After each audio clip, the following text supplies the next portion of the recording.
Bueno, les decía que el 23 de abril de 2005, Jawed Karim, uno de los cofundadores de YouTube, subió el primer video a la plataforma titulado Yo en el zoológico.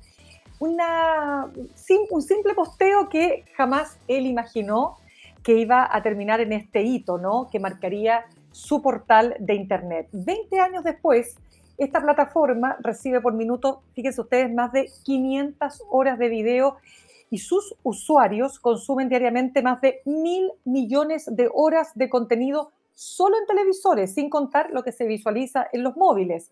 Bueno, compartir registros, transmitir en vivo, creación de canales por las propias personas, bueno, qué duda cabe, ha significado YouTube una verdadera revolución en cómo se consume contenido audiovisual en la actualidad. Y lo padecen los grandes canales de televisión, no solo en Chile, sino en el mundo, que han perdido mucha audiencia y han perdido, por añadidura, mucha publicidad, ¿no es cierto? Precisamente porque se ha ido diversificando la plataforma para poder tener esta publicidad. Bueno, el alcance que tiene esto lo vamos a conversar con el académico de la Escuela de Periodismo de la Universidad de Santiago, experto en tecnologías digitales de comunicación y cambio social, David Jofré. ¿Cómo estás, David? Un gusto de tenerte con nosotros esta tarde. Igualmente, Mirna, gracias. Muy encantado de estar acá. Gracias. David, partamos por lo primero. ¿Cómo cambió la irrupción de YouTube, todo lo que fue básicamente las comunicaciones y, por cierto, cómo marcó el inicio del streaming? Efectivamente, como mencionabas en la introducción, bastó un solo video, ¿cierto? Que era producido de forma rudimentaria, no de forma profesional, lo que llevó a que se creara toda una nueva plataforma, pero no solamente una plataforma, sino que el cambio social que trajo consigo en el sentido de dos grandes eras que hoy día ya las tenemos totalmente normalizadas, ¿no? En nuestro entorno. Primero, la era del streaming, es decir, poder pasar videos, contenido audiovisual, en diferido o en directo a través de plataformas digitales. Eh, Podemos conversar más adelante la revolución que eso significó en el concepto de la televisión en la casa también, ¿no es cierto? Con los televisores inteligentes que traen integradas todo este tipo de plataformas de streaming hoy en día. Y la otra gran era, y esto se comenta un poco menos, pero es la parte más interesante de la incursión de YouTube, fue abrir la era de los influencers.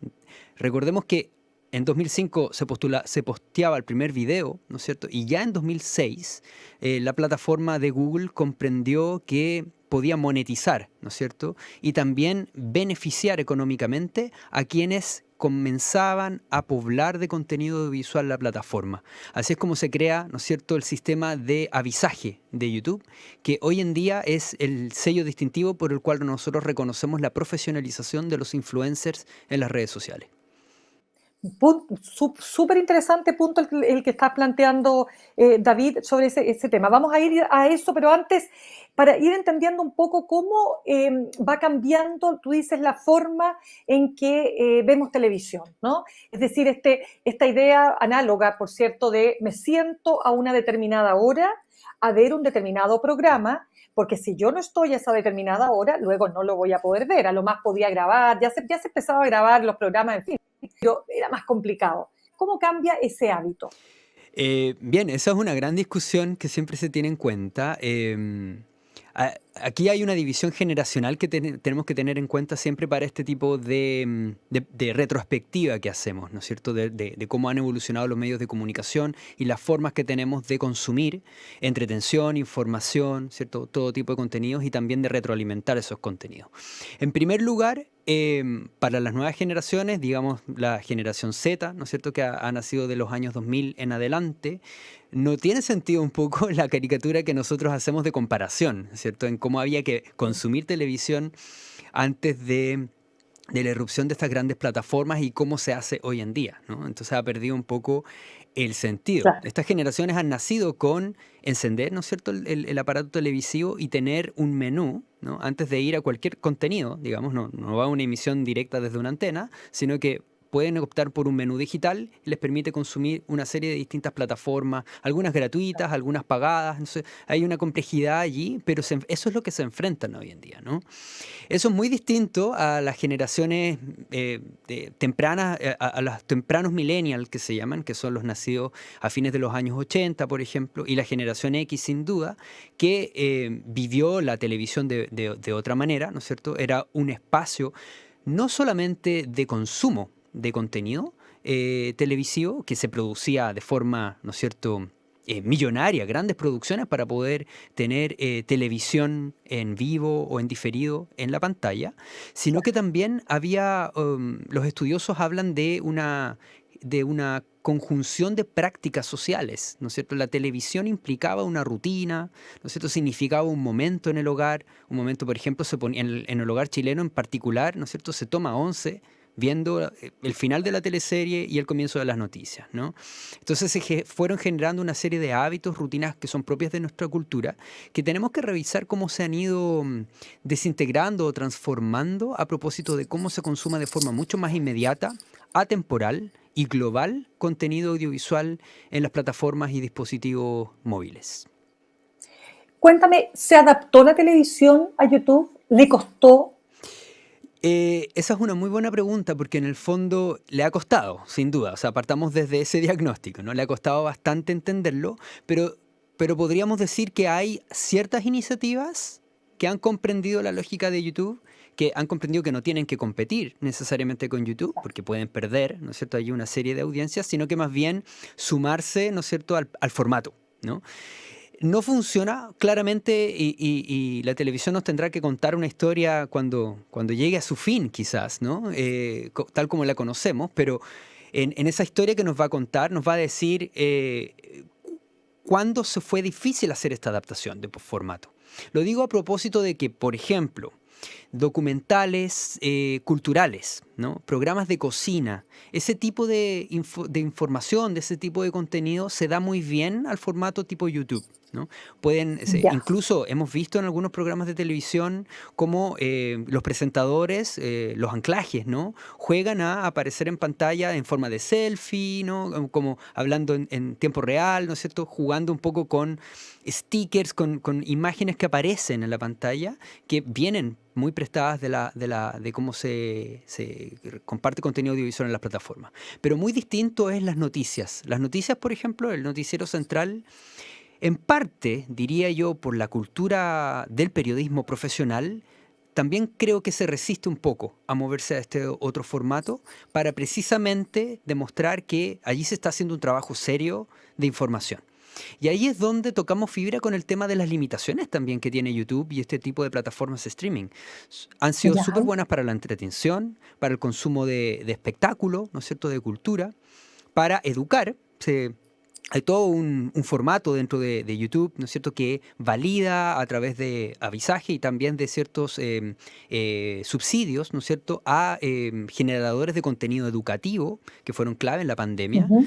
Y también hay toda un área que tiene que ver con los fans de algo, ¿no? O sea, los fan-tubers, ¿no?, que son aquellos que son la Claro. base fan de distintos productos culturales que ahí conversa, ¿no es cierto?, YouTube con la industria de Hollywood, por ejemplo, porque hay fans de películas que las comentan, las desagregan, hacen series, y es un formato de podcast más audiovisual. Pero precisamente el gran pantano en YouTube y en otras plataformas sociales es hasta qué punto el usuario sabe, ¿no es cierto?, con certeza que se está informando de forma profesional, seria, con la calidad que corresponde, ¿no? Diferenciar o dirimir Claro. estos tipos de información. Claro, pero eso es aplicable a todas las plataformas de redes sociales hoy Así día, lo ¿o creo, no? sí, especialmente Claro, las de las redes sociales, ¿no? pero por supuesto. Ahora, siguiendo con YouTube, porque tú hablabas de, a ver, por un lado, ¿no es cierto?, cómo cambia la manera de consumir y en segundo, consumir televisión, hablemoslo así, y en segundo término nombraste a los Ujú. influencers. O sea, los influencers son el producto de YouTube. Así es como ha terminado siendo, en el fondo, ¿no? Es curiosa la Ya, historia porque en el fondo no creo que se hayan dado cuenta en su momento los primeros pioneros, ¿no es cierto?, en utilizar la plataforma de YouTube que iban a abrir todo este campo. Porque básicamente es un negocio. Podríamos decir que cuando uno busca la definición de qué es un influencer, es básicamente un emprendedor. Es un emprendedor de plataformas y redes sociales, ¿no es cierto?, que sabe manejarse en el algoritmo, ¿no? Alimentar este algoritmo precisamente para obtener más visualización y a través de eso monetizar. Por tanto, son personas que ganan parte de su vida, ¿no es cierto?, haciendo estas actividades. Pero inicialmente en YouTube, las personas que subían o colgaban, como se dice, videos en la plataforma, no eran personas que ujú, estuviesen generando ingresos, sino que eran personas que por ser aficionadas o aficionados a determinadas actividades, querían compartir sus experiencias. ya, Y lo hacían porque, obviamente, en ese entonces, en el año 2005, 2006, todavía, a pesar de que ya estábamos más entrando en la web 2.0, todavía la industria de producción profesional, digamos en este caso un ejemplo, Hollywood, era muy inasequible para la gente común y corriente, por así decirlo. Entonces, eso marca una revolución, podríamos decir, histórica, en el momento en que videos de buena, mala calidad, de todo tipo conviviendo, digamos, todo tipo de contenidos, comienzan a ser generados por los usuarios y comienzan a tener visualizaciones en la plataforma. Lo otro que es clave y es propio de la estructura de la web ya, 2.0 es poder retroalimentar, ujú, algo que, como ya. comentábamos antes el ejemplo de la televisión en casa, lo podíamos retroalimentar con nuestra propia familia, pero digamos que los productores no se enteraban, ¿no es cierto?, mucho Tal cual. de lo que pensábamos de sus videos, de las mejoras que les quisiéramos hacer, etcétera. Hoy en día los influencers están muy atentas y atentos a la retroalimentación precisamente para ir refinando y mejorando sus distintos canales, fanpage, etcétera. Por tanto, sin duda que no se veían a sí mismos y a sí mismas como influencers en ese momento, pero son la semilla, el semillero, por así decirlo, que parte con toda esta industria hoy en día. Conversamos a esta hora con David Jofré, él es académico de la Escuela de Periodismo de la Universidad de Santiago, experto en digitales de comunicación y el cambio social. David, cuando hablamos de monetizar, este es un proceso que va desarrollándose y hay personas que realmente logran monetizar muy Mm. bien. Pero ¿cuándo en YouTube, cuándo algo puede ser monetizable? ¿Sobre qué cantidad de seguidores, de visualizaciones? Está más o menos Mm. estudiado eso. ¿Me da algún promedio para entender, para que las personas que nos escuchan hasta ahora, bueno, sepamos todos de qué hablamos cuando hablamos de nos va bien en YouTube? Bueno, precisamente, no sé los números exactos, Mirna, pero efectivamente hay un rango, ¿no es cierto?, que está, no solamente Claro. está muy manejado por la plataforma, sino que está muy manejado por las y los usuarios que ya tienen cierta experiencia haciendo esto. Yo he escuchado gente que hace un poco estas actividades y me han dicho, bueno, cuando más o menos llego a lo que se llama un K, que en la jerga de YouTube o de las redes sociales en general, K significa 1000, ¿no es cierto? O sea, no, Exacto. bajo un K, bajo 1000 seguidores o usuarios que estén siguiendo de forma y estén además, ojo, retroalimentando ese contenido, no hay realmente un negocio todavía, ¿no? Ya. Está en construcción ese negocio, ¿no? Eso es más o menos el rango que yo manejo. Ahora, por supuesto, tenemos cuentas explosivas, 125K, ¿no es cierto? Claro. Por tanto, lo que allí va ocurriendo es que diferenciar cuando tú estás como influencer frente a un negocio, quizás los ingresos son modestos, pero tienes algo que tienes que cultivar, mantener funcionando, pero te está generando algo de ingreso. Y luego los que ya básicamente viven de esta actividad. Y ahí hay que diferenciar, porque yo hablé en un comienzo de emprendedoras, ¿no es cierto?, de un perfil de Sí, emprendimiento. exacto. Para que realmente sea un emprendimiento en el sentido de que no tengas que hacer nada más y que tu día completo se vaya en pensar en contenido, producirlo, editarlo y luego estar pendiente de la retroalimentación para poder ir potenciando la visibilidad algorítmica de ese Ya. contenido, es todo un trabajo, o sea, son básicamente la jornada completa, ¿no? Pero también hay Claro. personas que de forma mucho más modesta y remito aquí el ejemplo de los contenidos más educativos, tienen su trabajo, ¿no es cierto? Son profesores o profesoras universitarios o en colegios también se han dado muchas de esas experiencias. Cuelgan sus videos y sus contenidos en YouTube, sobre todo porque es la plataforma más seria y más regulada para este tipo de... para que este contenido educativo sea seguro para niñas y niños. Y en ese sentido, si bien pueden monetizar, no es claramente el objetivo, ¿no es cierto?, de ese tipo Entiendo. de iniciativa. Entonces, obviamente que a medida que se ha desarrollado el perfil de emprendimiento de las y los influencers, se ha diversificado también. Y tenemos que considerar eso al momento de nosotros hablar sobre los influencers. No caben todos y todas en la misma caja. Claro, yo te pregunto, no sé si la cifra, a lo mejor esto es relativo, pero ¿sobre qué nivel de visitas o de visualizaciones uno puede decir se empieza a ganar algo de plata? Ya, te entiendo. Como decía, nada menos de un K, me comentaron una vez, es válido. O sea, el trabajo Claro. que hay que hacer es de hormiga para llegar a ese K, que significa, como digo, 1000 seguidoras o seguidores. No, ¿Visualizaciones? seguidoras o Seguidores. seguidores. Seguidoras o Exactamente. perfecto. Personas que decidan Ya. seguir tu cuenta, Ok. ¿ya? Perfecto, Que no claro. es lo mismo que consumir de forma esporádica, por así decirlo, o consultiva cierto contenido, pero luego Sin abandonar duda. la plataforma sin haber hecho login.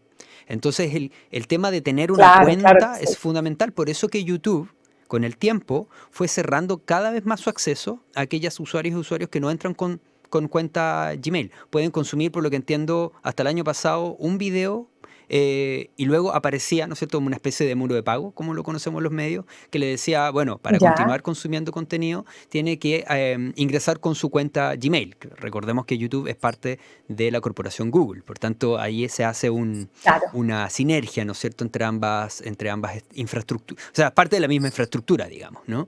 ¿Y para qué? claro.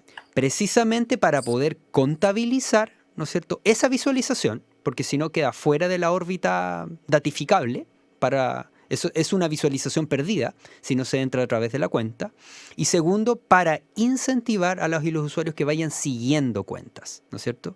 Pero las cuentas, en las visibilizaciones solamente no sirven de nada si no se cruzan con el dato también de cuántos seguidores o seguidoras se tienen. Y en ese sentido YouTube se ha ido asimilando con plataformas de redes sociales, porque en estricto rigor YouTube no partió, lo que partía midiendo en su comienzo eran solamente visualizaciones. Fueron Instagram y TikTok los que imponen la idea de que además de visualizaciones hay que tener un número de seguidores. Entonces eso es lo que el algoritmo se conforma de ambos indicadores. Pero por supuesto. Ahora, de todo lo que hay hoy día, David, de todas las redes sociales que conocemos, ¿sigue siendo YouTube la más ocupada en el mundo? Es de hecho la segunda plataforma después de Google más consultada cuando uno abre un navegador. Así lo tienen medido. ¿Ya?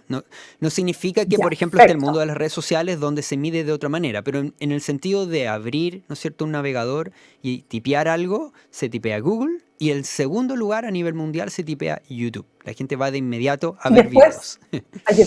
¿Y después de YouTube qué hay? Después de YouTube comienzan a venir otros buscadores, por ejemplo, alternativos a Google. Comienzan a venir páginas más específicas, ¿no es cierto? Muchas páginas de gobierno para hacer lo que se llama burocracia digital, ¿no es cierto? Para poder ejercer Mira. derechos.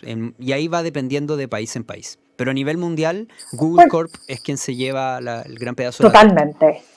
David, ¿cuál es el desafío, dirías tú, para YouTube para mantenerse de partida vigente, ¿no? Bien, o sea, primero tiene competencia, digamos, no está solo en el mundo de audiovisual al menos, ¿no es cierto? La competencia es sofisticada, es acelerada, tiene la flexibilidad de hacer cambios día a día, casi, ¿no es cierto? Cada año, al menos una vez al año, Instagram renueva lo que se llama la interfaz, que es, ¿no es ¿no es cierto? Lo que el usuario ve cuando accede a la aplicación, ¿no? Por tanto, se están constantemente actualizando, están trayendo nuevas prestaciones para que la experiencia de usuario vaya mejorando. En eso hay muchos estudios que levanta Meta, por ejemplo, para poder obtener retroalimentación de los usuarios y comprender en el fondo en qué se destina más tiempo, resulta ser un obstáculo, una molestia, cómo se accede más fácil a cierto tipo de contenidos que están siendo más prioritarios o de moda en la plataforma. Por tanto, hay todo un trabajo de ir actualizando la interfaz. YouTube tiene que hacer lo mismo, a pesar de que en tradición YouTube logra haberse en el fondo consolidado como la plataforma de consumo de videos más confiable y más utilizada en el mundo.